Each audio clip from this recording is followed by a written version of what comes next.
여러분 혹시 기억하시나요? 1970년대 농촌 마을에 휘날리던 그 초록색 깃발을요. 잘 살아보세, 잘 살아보세, 우리도 한번 잘 살아보세.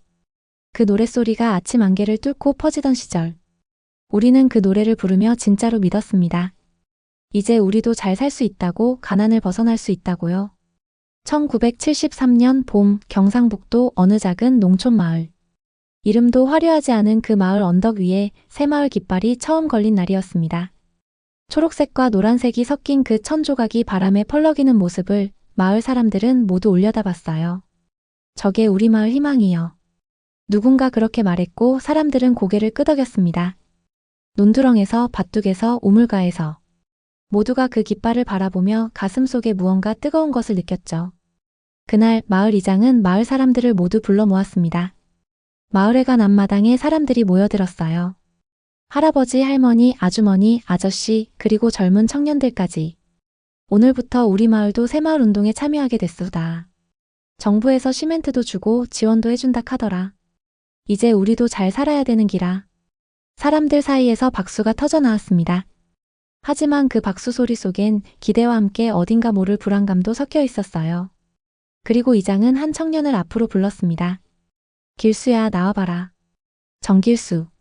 28살의 젊은 청년이었습니다. 그는 몇 달 전 군대를 제대하고 마을로 돌아왔어요. 키가 크고 어깨가 넓고 목소리가 우렁찬 그는 마을 사람들의 기대를 한 몸에 받고 있었죠. 길수가 우리 마을 새마을 지도자 할 기다. 젊고 힘도 세고 글도 아는 놈이 해야지. 길수는 당황스러웠습니다. 하지만 마을 사람들의 눈빛을 보니 거절할 수가 없었어요. 그는 떨리는 목소리로 대답했습니다. 열심히 하겠습니다.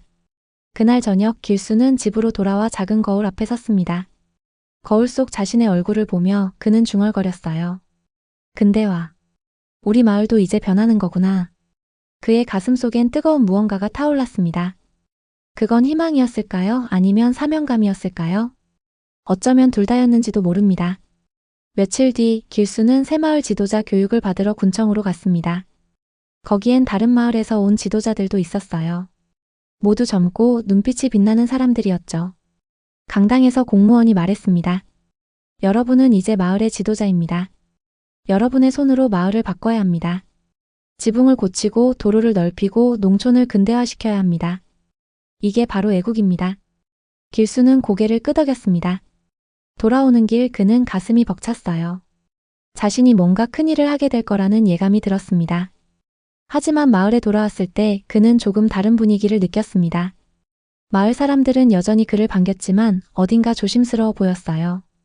특히 나이 많은 어르신들은 그를 보며 말을 아꼈죠. 그날 저녁 길수는 마을 부녀회장 윤매화를 만났습니다. 그녀는 40 중반쯤 되어 보이는 여인이었어요. 손은 거칠었지만 눈빛은 따뜻했습니다. 길수 씨 수고 많으시네. 아닙니다, 회장님. 저야 젊으니까 당연한 일 아닙니까? 매화는 잠시 침묵했습니다. 그리고 조용히 말했어요. 길수 씨 사람들 잘 챙겨주이소. 이 마을 사람들은 다들 힘들게 사는 사람들이라. 길수는 그 말이 무슨 뜻인지 정확히 알 수 없었습니다. 하지만 그녀의 눈빛 속엔 무언가 깊은 것이 있었어요. 그건 걱정이었을까요? 아니면 예감이었을까요? 봄이 깊어갈수록 마을은 분주해졌습니다. 새벽부터 저녁까지 사람들은 땀을 흘리며 일했어요. 지붕을 고치고 도랑을 파고 길을 넓혔습니다. 길수는 앞장섰습니다. 그는 가장 먼저 나와서 일하고 가장 늦게까지 남아 있었어요. 사람들은 그를 보며 말했습니다. 역시 젊은 놈이라 다르네. 하지만 길수는 알았습니다. 사람들의 얼굴에 피로가 쌓여가고 있다는 걸, 웃음이 점점 줄어들고 있다는 걸요. 어느 날 저녁 그는 언덕 위에 올라가 마을을 내려다봤습니다. 새마을 깃발이 바람에 펄럭이고 있었어요. 초록색 천이 석양빛에 물들어 마치 다른 색처럼 보였습니다. 잘 살아보세. 길수는 조용히 노래를 흥얼거렸습니다. 하지만 그 노랫소리는 어딘가 쓸쓸하게 들렸어요. 그때 누군가 옆에 섰습니다. 매화였습니다. 그녀도 그 깃발을 바라보고 있었죠. 길수 씨, 저 깃발이 예쁘게 보이나에? 네, 희망처럼 보입니다. 매화는 고개를 저었습니다. 나한텐 다르게 보이네. 저 깃발 아래서 누가 울고 있는지 당신은 알고 있나요? 길수는 대답하지 못했습니다. 매화는 천천히 언덕을 내려갔고 그녀의 뒷모습은 어둠 속으로 사라졌어요. 그날 밤 길수는 잠을 이루지 못했습니다. 그녀의 마지막 질문이 계속 머릿속을 맴돌았으니까요. 저 깃발 아래서 누가 울고 있는지. 새마을 운동. 그 말을 들으면 여러분은 무엇이 떠오르시나요? 초록색 깃발, 시멘트 포대, 그리고 잘 살아보세라는 노래. 우리는 그것을 희망이라고 배웠습니다. 나라가 일어서는 힘이라고 들었죠. 하지만 그 희망의 뒤편엔 아무도 말하지 않는 것들이 있었습니다. 1973년 여름 길수의 마을에도 본격적인 새마을 사업이 시작되었습니다. 군청에서 시멘트가 왔고 자재가 왔고 그리고 명령서가 왔어요. 각 가구는 지붕을 슬레이트로 교체할 것, 마을 도로를 확장할 것, 공동작업에 의무적으로 참여할 것. 길수는 그 명령서를 들고 마을을 돌아다녔습니다. 집집마다 문을 두드리며 사람들에게 말했어요. 이장님 말씀이 이번 달 안에 다 끝내야 한답니다. 모두들 협조해 주이소. 사람들은 고개를 끄덕였습니다. 하지만 그들의 눈빛은 밝지 않았어요. 누군가는 한숨을 쉬었고 누군가는 말없이 문을 닫았습니다. 새벽 5시. 마을 확성기에서 음악이 흘러나왔습니다. 새벽종이 울렸네, 새 아침이 밝았네. 길수는 그 노랫소리에 맞춰 마을을 돌았습니다. 아직 잠에서 깨지 못한 사람들의 집 앞에서 손뼉을 치며 외쳤어요. 일어나이소. 오늘도 일 나가야 됩니다. 한 집 앞에서 할아버지가 문을 열고 나왔습니다. 허리가 굽고 손이 떨리는 80 노인이었어요. 길수야. 나는 오늘 좀 쉬면 안 되겠나? 안 됩니다, 할아버지. 모두가 나가야 합니다. 안 나오면 게으른 마을로 찍힙니다. 할아버지는 말없이 고개를 숙였습니다. 그리고 지팡이를 짚고 천천히 나왔어요. 길수는 그 뒷모습을 보며 가슴이 아팠습니다. 하지만 그는 돌아설 수 없었어요. 이게 자신의 임무였으니까요. 한여름 떼약볕 아래 사람들은 땀을 뚝뚝 흘리며 일했습니다. 삽질을 하고 돌을 나르고 시멘트를 섞었어요. 물 좀 줘봐. 잠깐만 쉬었다 하면 안 되나? 하지만 군청에서 나온 감독관은 호통쳤습니다. 쉬지 마. 이번 주까지 도로 확장 끝내야 돼. 못 끝내면 마을 지원금 끊긴다. 사람들은 입을 다물고 다시 일했습니다. 아이들은 엄마를 찾아 울었고 노인들은 그늘에 쓰러져 헐떡였어요. 길수는 그 광경을 보며 괴로워했습니다. 하지만 그는 아무 말도 할 수 없었어요. 자신도 그들과 함께 땀을 흘리며 그저 앞만 보고 달렸습니다. 그해 가을 부녀회장 매화의 남편 박석호가 공사 현장에 끌려갔습니다. 석호 씨, 오늘은 저수지 공사 나가야 됩니다. 석호는 허리가 안 좋았습니다. 몇 년 전 농사일 중에 다쳐서 무거운 걸 들지 못했어요. 하지만 그는 거절할 수 없었습니다. 알겠습니다. 매화는 남편이 등에 파스를 붙여주며 말했습니다. 무리하지 말고 아프면 쉬고 오이소. 석호는 고개를 끄덕이고 집을 나섰습니다. 그게 마지막이었어요. 사흘 뒤 석호는 논두렁에서 발견되었습니다. 쓰러진 채로요. 사람들이 달려갔지만 그는 이미 차가워져 있었습니다. 과로사례. 군청에서 나온 사람이 그렇게 말했습니다. 그리고 아무런 보상도 없었어요. 그저 애국한 사람이라는 말 한마디뿐이었습니다. 매화는 그날 이후 말이 없어졌습니다. 그녀는 여전히 부녀의 일을 했고 사람들을 챙겼지만 그녀의 눈빛은 텅 비어 있었어요. 마치 영혼이 빠져나간 것처럼요. 길수는 그녀의 집 앞을 지나다가 멈춰섰습니다. 대문 위에 새마을 포스터가 붙어 있었어요. 근면 자조 협동. 그 세 글자가 길수의 눈엔 묘비처럼 보였습니다. 석호를 위한 조문장처럼요. 회장님, 제가 뭐라도. 길수는 말을 잇지 못했습니다. 매화는 그를 보지도 않았어요. 그저 마당을 쓸고 빨래를 널고 조용히 하루를 살아갈 뿐이었습니다. 그 무렵 마을 사람들 사이에서 수군거림이 시작되었습니다. 이게 정말 우리가 잘 살자고 하는 일인가? 사람이 죽어나가는데 왜 아무도 말을 안 하나? 하지만 그 목소리는 크지 않았습니다.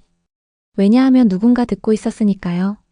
군청 사람들, 면사무소 직원들, 그리고 마을 어디엔가 있는 감시하는 눈. 사람들은 그것을 알고 있었습니다. 어느 날 밤 길수는 이장을 찾아갔습니다. 이장님, 이렇게까지 해야 됩니까? 사람들이 너무 힘들어합니다. 이장은 담배를 한 모금 빨고 길수를 쳐다봤어요. 길수야, 너 아직 젊어서 모른다. 이 나라가 일어서려면 누군가는 희생해야 돼. 그게 우리 세대의 운명이여. 하지만은 없어. 네가 지도자면 지도자답게 해. 감정에 휘둘리지 말고. 길수는 아무 말도 할 수 없었습니다. 그는 그날 밤 혼자 언덕 위에 올라가 앉았어요. 마을 아래로 불빛들이 보였습니다. 각 집마다 켜진 호롱불과 전등. 그 불빛들은 작고 외로워 보였어요. 근대화. 길수는 그 단어를 중얼거렸습니다. 그 단어가 이렇게 무거울 줄은 몰랐습니다. 그해 겨울 마을에 눈이 내렸습니다. 하얀 눈이 지붕을, 길을, 그리고 새마을 깃발을 덮었어요. 매화는 혼자 집 마당에 서 있었습니다. 그녀는 눈을 맞으며 남편이 마지막으로 걸어나갔던 그 길을 바라봤어요. 석호야.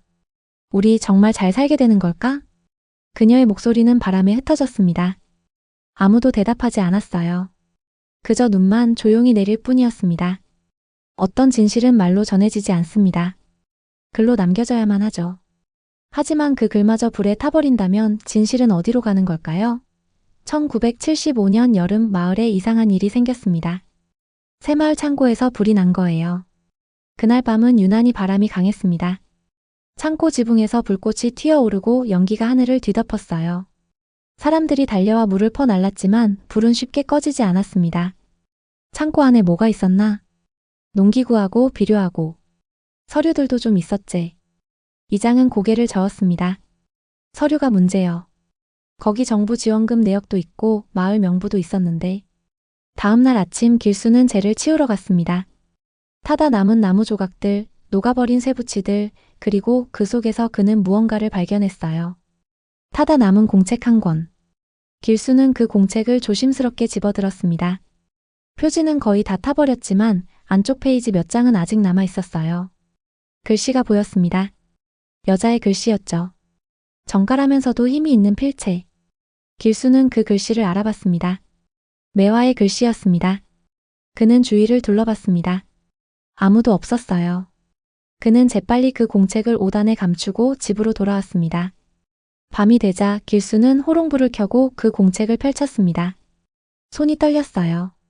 첫 페이지를 넘기자 매화의 목소리가 들리는 것 같았습니다. 1974년 3월 12일. 오늘도 새마을 회의가 있었다. 군청 사람들이 와서 말했다. 더 열심히 하라고. 더 빨리 하라고. 우리가 게으르면 나라가 망한다고. 길수는 숨을 죽이고 읽었습니다. 하지만 나는 안다. 우리는 게으른 게 아니다. 우리는 지쳐있을 뿐이다. 새벽부터 밤까지 일하고 집에 돌아와서도 쉬지 못한다. 왜냐하면 누군가 항상 감시하고 있으니까. 다음 페이지에는 이런 문장이 있었습니다. 우린 근대화를 위해 일하지만 누군가의 눈은 늘 우리를 감시한다. 밤에도 낮에도. 웃을 때도 울 때도. 우리는 자유롭지 못하다. 길수는 가슴이 답답해졌습니다. 그는 계속 페이지를 넘겼어요. 1974년 6월 5일. 오늘 이웃집 영수 아버지가 끌려갔다. 새마을 일에 불만을 말했다는 이유로. 사흘 뒤 돌아왔지만 그는 말이 없었다. 눈빛이 죽어 있었다.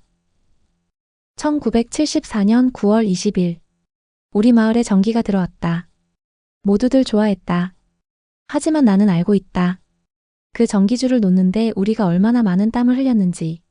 석호는 그날 허리를 다쳤다. 길수는 손으로 얼굴을 감쌌습니다. 매화의 남편 석호. 그는 그 일로 결국 죽었던 것입니다. 공책의 마지막 페이지에 이런 글이 있었습니다. 1975년 3월 16일. 지도자 길수는 착하다. 진심으로 마을을 위하는 사람이다. 하지만 나는 걱정된다. 착한 사람은 이 시대에 오래 못 버틴다. 왜냐하면 이 시대는 착함보다 복종을 원하니까. 길수는 그 문장을 읽고 한참을 멍하니 앉아 있었습니다. 착한 사람은 오래 못 버틴다. 그 말이 가슴에 박혔습니다. 며칠 뒤 길수는 매화를 찾아갔습니다. 그녀는 마당에서 고추를 말리고 있었어요. 회장님 잠깐 말씀 좀. 매화는 고개를 들었습니다. 그녀의 얼굴은 여전히 무표정했지만 눈빛만은 살아있었어요. 무슨 일이신데에? 길수는 망설였습니다. 그 공책을 보여줄까 말까? 하지만 결국 입을 열었어요. 회장님. 창고에서 일기장을 찾았습니다. 매화의 손이 멈췄습니다. 그녀는 천천히 길수를 돌아봤어요. 어디 있어? 제가 가지고 있습니다. 아무한테도 안 보여줬습니다. 매화는 한숨을 쉬었습니다. 그리고 조용히 말했어요. 그거 태워버리이소. 왜요? 이건 중요해서 태워야 되는 기라. 매화의 목소리는 단호했습니다. 길수씨 듣소. 이 마을엔 보이지 않는 귀가 있소. 보이지 않는 눈도 있소. 내가 쓴 글이 누구 손에 들어가면 나만 다치는 게 아니여. 마을 전체가 위험해지는 기라. 하지만은 없소. 세상엔 말하면 안 되는 진실이 있는 법이여. 특히 이런 시대엔. 길수는 고개를 숙였습니다. 매화는 그의 어깨를 가볍게 두드렸어요. 그래도 고맙소. 당신이 감춰준 덕분에 나는 아직 여기 서 있을 수 있소. 그날 저녁 길수는 혼자 뒷산에 올라갔습니다. 그는 매화의 일기장을 꺼내 한 장 한 장 다시 읽었어요. 저 깃발 아래서 누가 울고 있는지 당신은 알고 있나요? 매화가 언덕에서 했던 그 말이 떠올랐습니다. 이제 그는 알았습니다. 누가 울고 있는지를요? 길수는 성냥을 꺼냈습니다. 손이 떨렸어요. 그는 일기장에 불을 붙였습니다. 타들어가는 종이를 보며 그는 중얼거렸습니다. 회장님, 언젠가는 이 이야기를 할 수 있는 날이 올까요? 일기장은 재가 되어 바람에 날렸습니다. 매화의 목소리도 그녀의 고통도 모두 연기가 되어 사라졌어요. 하지만 길수는 알고 있었습니다. 그 말들이 자신의 가슴 속에 남아있다는 걸, 평생 지워지지 않을 거라는 걸요. 그날 밤 마을은 조용했습니다.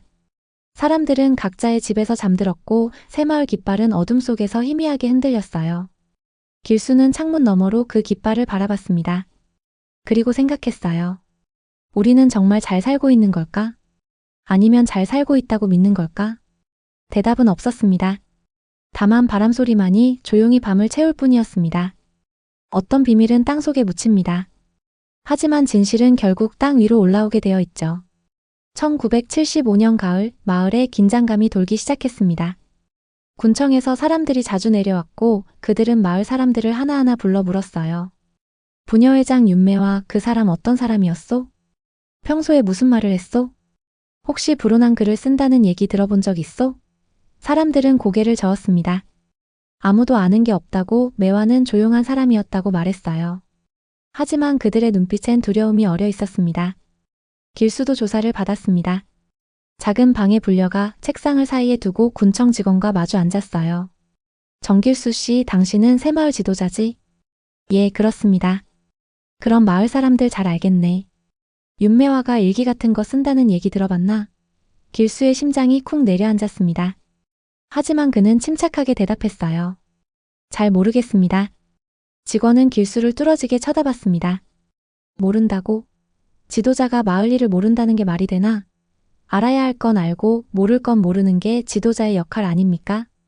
길수의 목소리는 떨리지 않았습니다. 직원은 코웃음을 쳤어요. 좋아. 그럼 이건 알고 있겠지. 부녀회장이 부른 문서를 작성했다는 제보가 들어왔어. 창고 화재도 수상해. 혹시 네가 증거를 숨긴 거 아니야? 아닙니다. 그럼 앞으로 잘 감시해. 네가 지도자면 내 마을 사람들 동향을 보고해야 돼. 알겠나? 길수는 고개를 끄덕였습니다. 하지만 그의 손은 주먹을 쥐고 있었어요. 방을 나와 길수는 깊은 숨을 쉬었습니다. 등에선 식은땀이 흘렀어요. 그는 알았습니다. 이제 매화가 위험하다는 걸. 그날 밤 길수는 매화의 집을 찾아갔습니다. 문을 두드렸지만 대답이 없었어요. 다시 두드렸습니다. 회장님, 저예요. 길수입니다. 한참 뒤 문이 열렸습니다. 매화는 야윈 얼굴로 서 있었어요. 무슨 일이신데 이 밤에? 회장님, 위험합니다. 군청 사람들이 회장님 일기장 얘기를 하고 있어요. 어디 좀 피하셔야. 매화는 고개를 저었습니다. 피할 곳이 어딨소. 이 땅이 다 감시받는데. 그래도. 길수씨, 걱정 고맙소. 하지만 나는 괜찮죠. 나는 아무것도 안 했으니까.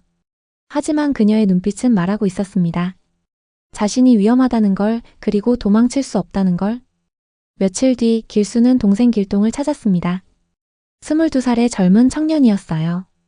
그는 새마을 일을 거부하다가 마을에서 눈밖에 났던 사람이었습니다. 형, 나 더는 여기 못 있겠어.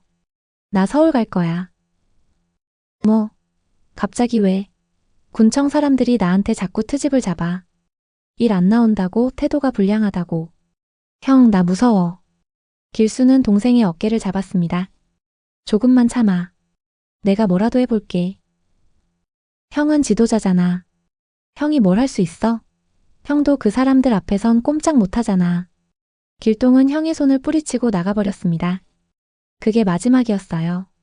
사흘 뒤 새벽 마을에 비가 내렸습니다. 길수는 잠에서 깨어 창밖을 봤어요. 먼동이 트고 있었습니다. 그때 밖에서 비명소리가 들렸습니다. 사람 살려. 누가 좀 와봐. 길수는 급히 옷을 챙겨 입고 밖으로 뛰어나갔습니다. 사람들이 창고 뒤편으로 달려가고 있었어요. 그는 그 뒤를 따라 달렸습니다. 그리고 멈춰 섰어요. 창고 뒤 무릉덩이 옆에 누군가 쓰러져 있었습니다. 길수는 천천히 다가갔어요. 그건 길동이었습니다. 동생의 얼굴은 창백했고 몸은 차갑게 식어 있었습니다. 길동아. 길수는 동생의 몸을 끌어안았습니다. 비가 그의 등을 적셨지만 그는 움직이지 못했어요. 형, 미안해. 동생이 마지막으로 했던 말이 떠올랐습니다. 형도 그 사람들 앞에선 꼼짝 못하잖아. 길수는 소리 없이 울었습니다. 사람들이 주위에 모였지만 아무도 말하지 못했어요. 모두 알고 있었습니다. 이게 사고가 아니라는 걸. 군청에서 사람이 왔습니다. 그들은 시신을 보고 짧게 말했어요. 도망치다 넘어진 모양이네. 불행한 사고야. 길수는 그들을 올려다봤습니다. 그의 눈엔 눈물과 빗물이 섞여 있었어요. 이게 사고라고요? 그럼 뭐겠나? 자네 동생 평소에도 말썽 많았잖아. 어디 도망가려다 사고 난 거지. 길수는 무릎을 꿇었습니다. 진흙 바닥에 무릎을 대고 하늘을 올려다봤어요. 이게 잘 사는 나라의 얼굴이란 말입니까? 그의 목소리는 떨렸습니다. 하지만 아무도 대답하지 않았어요. 그날 마을엔 장례식 음악 대신 새마을 노래가 흘러나왔습니다. 확성기에서 여전히 같은 노래가 반복되고 있었어요. 새벽종이 울렸네, 새아침이 밝았네 하지만 길수에겐 그 노래가 조문가처럼 들렸습니다. 그날 저녁 큰 바람이 불었습니다. 마을 언덕에 세워진 새마을 깃발이 찢어졌어요. 초록색 천조각이 바람에 날려 진흙탕에 떨어졌습니다. 길수는 그 천조각을 주었습니다. 비에 젖어 무거워진 깃발. 그것은 초록색이 아니라 먹먹한 회색으로 보였어요. 회장님 말이 맞았습니다. 이 깃발엔 피가 섞여 있었습니다. 길수는 그 천조각을 꼭 쥐고 동생의 무덤 앞에 섰습니다. 길동아, 미안하다. 형이 지켜주지 못해서. 그의 목소리는 바람에 흩어졌습니다. 하늘에선 여전히 비가 내렸고 땅은 그 물을 머금으며 조용히 울고 있었습니다. 시간은 모든 것을 바꿉니다. 마을을, 사람을, 그리고 기억까지도요. 2025년 그 마을은 이제 존재하지 않습니다. 정확히 말하면 마을의 형태는 남아있지만 사람들은 떠났어요. 젊은이들은 도시로 갔고 노인들은 하나둘 세상을 떠났습니다. 빈집들만 줄지어 서 있고 풀은 무성하게 자랐어요. 그 옛날 땀 흘리며 널켰던 도로엔 이제 차도 다니지 않습니다. 하지만 한 사람만은 아직 그곳에 남아 있었습니다. 정길수. 이제 80이 넘은 노인이 되어 그는 여전히 그 마을에 살고 있었어요. 어느 가을 오후 길수는 지팡이를 짚고 마을을 걸었습니다. 허리는 굽었지만 걸음은 또렷했어요. 그는 매일 같은 길을 걷습니다. 옛 창고가 있던 자리까지요. 창고는 이미 무너졌습니다. 지붕은 내려앉았고 벽은 허물어져 있었어요. 하지만 그 자리만은 여전히 그곳에 있었습니다. 길수는 무너진 벽 앞에 섰습니다. 그리고 주머니에서 작은 천조각 하나를 꺼냈어요. 낡고 빛바랜 초록색 천. 그건 50년 전 그날 밤비에 젖어 떨어졌던 새마을 깃발의 조각이었습니다. 그땐 우리가 진짜 잘 살 줄 알았지. 길수의 목소리는 떨렸습니다. 그는 그 천조각을 손바닥 위에 올려놓고 한참을 바라봤어요. 마을 사람들은 종종 그에게 물었습니다. 영감님, 왜 아직도 여기 계세요? 자식들 있는 서울로 가시지. 길수는 고개를 저었습니다. 내가 여기를 떠나면 누가 기억하겠소. 이 땅에 묻힌 사람들을, 그가 말하는 사람들, 매화의 남편 석호 그리고 동생 길동. 그들은 이름도 없이 이 땅에 묻혔습니다. 공식 기록엔 과로사와 사고사로만 남았어요. 하지만 길수는 알고 있었습니다. 그들이 어떻게 죽었는지를요. 길수는 언덕 위로 올라갔습니다. 예전 새마을 깃발이 서 있던 자리. 지금은 녹슨 철대만 남아 있었어요. 그는 그 철대에 손을 얹었습니다. 차가운 금속의 감촉. 그것은 마치 시간의 무게처럼 느껴졌어요. 길동아, 네가 옳았어. 형은 그때 아무것도 할 수 없었어. 바람이 불었습니다. 들판의 억새가 흔들리고 하늘엔 구름이 흘러갔어요. 매화 회장님, 당신 말대로였어요. 착한 사람은 오래 못 버티더군요. 나는 살아남았지만 그게 잘한 일인지 모르겠습니다. 그의 눈가에 눈물이 맺혔습니다. 며칠 뒤 마을에 젊은 기자 한 명이 찾아왔습니다. 새마을운동 50주년 기념 기사를 쓰러 온 거였어요. 어르신, 새마을운동 하실 때 기억나시는 게 있으세요? 좋았던 일, 보람 있었던 일 같은 거요. 길수는 한참을 침묵했습니다. 그리고 천천히 입을 열었어요. 좋았던 일. 글쎄요. 우리는 열심히 일했지요. 새벽부터 밤까지. 나라가 잘 살아야 한다고 믿으면서요. 그럼 보람도 크셨겠네요? 길수는 고개를 저었습니다. 보람. 그건 나중에 생기는 감정 아닙니까? 그땐 그저 살아남는 게 목표였어요. 기자는 고개를 갸우뚱했습니다. 살아남는다고요? 네. 살아남는 거요. 찍히지 않고 끌려가지 않고 죽지 않고 그냥 살아남는 거. 기자는 더 물어보려 했지만 길수는 자리에서 일어났습니다. 젊은 사람, 좋은 기사 쓰려거든 이것만 기억하시오. 깃발이 높이 올라갈 때 땅 아래선 누군가 울고 있었다는 거요. 기자는 메모를 멈췄습니다. 길수는 더 이상 말하지 않았어요. 그날 저녁 기자는 마을을 떠났습니다. 하지만 길수의 말은 그의 가슴에 남았어요. 땅 아래선 누군가 울고 있었다. 가을이 깊어갈 무렵 길수는 마을 도로를 걸었습니다. 50년 전 사람들이 땀 흘려 만든 그 도로. 아스팔트는 곳곳이 갈라져 있었습니다. 그 틈새로 들풀이 자라고 있었어요. 작고 노란 꽃 하나가 피어 있었습니다. 길수는 그 꽃 앞에 멈춰 섰습니다. 그리고 무릎을 꿇었어요. 매화 회장님, 당신이 돌아온 것 같오. 그는 꽃을 조심스럽게 만졌습니다. 부드러운 꽃잎이 바람에 흔들렸어요. 잘 살아보세. 그 말 이젠 조용히 묻어주자 했지요. 그런데 나는 아직도 그 노래가 들려요. 귓가에 맴돌아요. 길수는 주머니에서 낡은 깃발 조각을 꺼냈습니다. 그리고 그것을 땅에 묻었어요. 꽃 옆에요. 이제 여기 묻어두겠소. 이 깃발도 그 시절도. 그는 천천히 일어섰습니다. 허리가 아팠지만 그는 참았어요. 멀리서 새마을 노래가 들려오는 것 같았습니다. 아니, 실제로 들렸어요.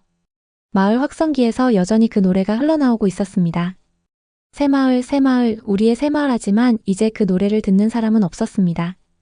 마을은 텅 비어 있었고 길수 혼자만이 그곳에 서 있었어요. 해가 지고 어둠이 내렸습니다. 길수는 집으로 돌아가는 길에 뒤를 돌아봤어요. 언덕 위 녹슨 철대가 석양빛에 빛나고 있었습니다. 그 위로 까마귀 한 마리가 날아갔어요. 우린 잘 살았을까? 아니면 살아남은 것뿐일까? 그 질문에 대한 답은 아무도 주지 않았습니다. 다만 바람만이 그의 옆을 스쳐 지나갔어요. 길수는 천천히 걸었습니다. 마을의 마지막 불빛을 향해. 그의 뒷모습은 점점 작아졌고 어둠 속으로 사라졌습니다.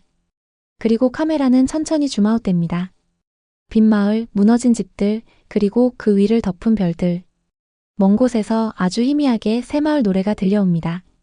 잘 살아보세, 잘 살아보세. 하지만 그 목소리엔 슬픔과 자부심이 뒤섞여 있었습니다. 마치 묻지 못한 질문처럼 끝나지 않은 이야기처럼요.